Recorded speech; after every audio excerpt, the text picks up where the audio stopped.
Historia de un árbol.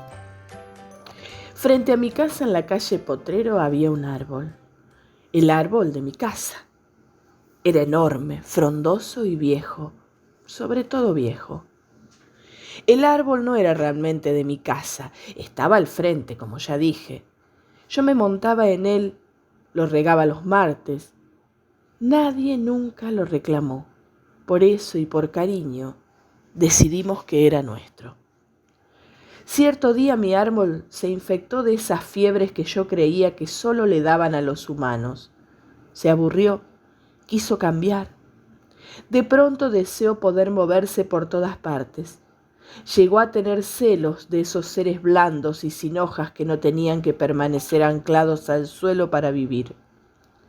Noche tras noche, mientras el viento lo mecía con ternura, pensaba en la forma de llegar a lugares donde ningún árbol hubiese llegado. Noche tras noche movió sus raíces, tal como nosotros nuestros pies cuando nos entierran en la arena.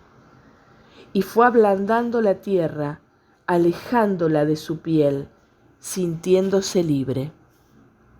Practicó equilibrio por días enteros, y una madrugada solitaria de lunes, una en la que ni los perros estaban despiertos, mi árbol sacó sus raíces de la tierra húmeda. Las dos más fuertes, las del centro, las apoyó al lado del agujero que dejaba y las usó como piernas. Se levantó imponente y 3 metros más alto. Las otras raíces quedaron como una falda alrededor de su cintura. Al día siguiente, nadie en la ciudad le creyó al conductor que insistía en que él no había perdido el control de su auto, sino que el árbol con el que chocó cruzaba la avenida. Tampoco nos creyeron a nosotros cuando fuimos a la policía a denunciar que un ladrón inescrupuloso había decidido robarnos y que en lugar de llevarse el auto o la caja fuerte había elegido para su fechoría nada más y nada menos que el árbol de mi casa. Y se molestaron mucho y nos sacaron de la jefatura cuando dijimos que en realidad el árbol no era nuestro. Evitando las zonas pobladas, quedándose paralizado cuando se encontraba a alguien en los campos, el árbol de mi casa se fue alejando paso a paso con sus piernas nuevas, buscando un lugar donde plantarse en el que nunca antes hubiera estado otro árbol.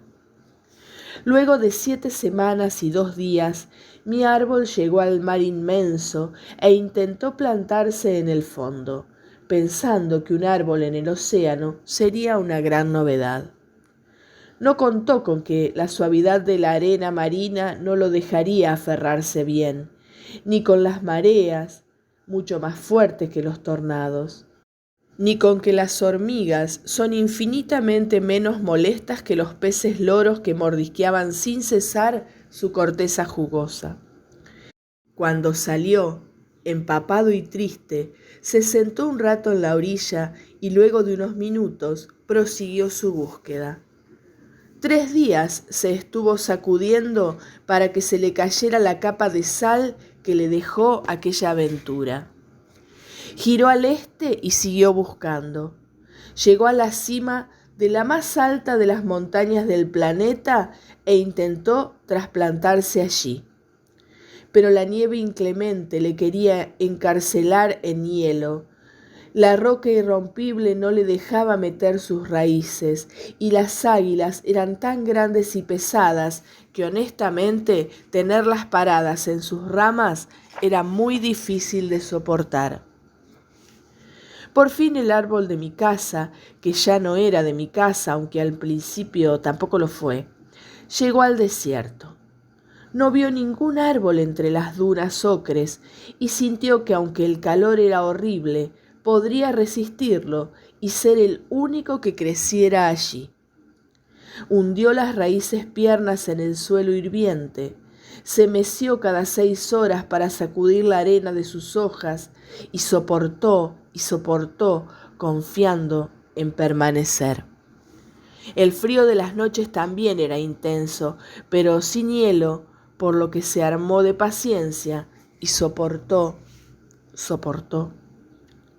Lo que mi árbol no calculó fue que la arena desértica que le permitía fijarse no tenía nada para alimentarle, y cuando quiso desistir ya no tuvo fuerzas para mover sus raíces piernas. Pensando en cómo resolver este dilema, mi árbol se fue secando, incapaz de liberarse. Poco a poco un sueño espeso cayó sobre él, tal como caía la arena sobre sus hojas, ya tan ocres como las dunas. Antes que el suelo lo dominara, a las 4:15 de una tarde de jueves, pidió a su madre, la naturaleza, que no lo dejara fracasar así. No supo siquiera si completó su oración. La negrura lo dejó a ciegas y ya no pudo sentir calor o frío, según fuera de día o de noche.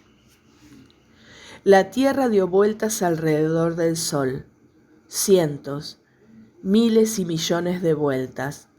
Yo salí de casa, me gradué, me casé, me hice viejo y un amanecer de agosto me fui para siempre. Mis hijos tuvieron hijos y ellos hijos y sus hijos hijos. El último hijo del hijo del hijo del hijo de mi hijo, ya de 15 años, leyó en el periódico de un viernes a las 3:01 de la tarde que habían descubierto el tronco reseco de un árbol en pleno desierto. Decía la noticia que se trataba de todo un acontecimiento arqueológico y que pronto acondicionarían el lugar para que todos pudieran visitar al árbol encontrado donde nunca debió estar. Construyeron un parque y un lago para que la gente pudiera admirar el gran descubrimiento sin sufrir los rigores del desierto.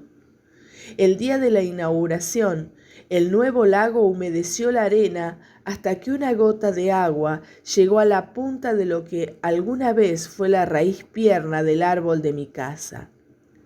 En medio de la corteza quebrada, una pizca de vida adormecida que el agua despertó y como corriente eléctrica corrió por el árbol, reanimándolo.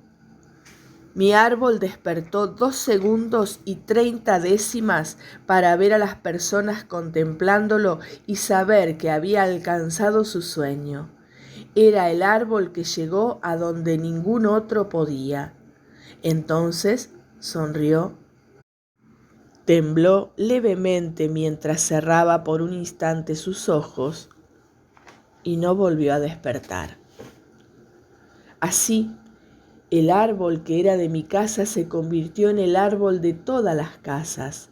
Su valiente historia vuela como hojas por todos los rincones de la tierra, y son los humanos, esos seres blandos y sin hojas, quienes le admiran.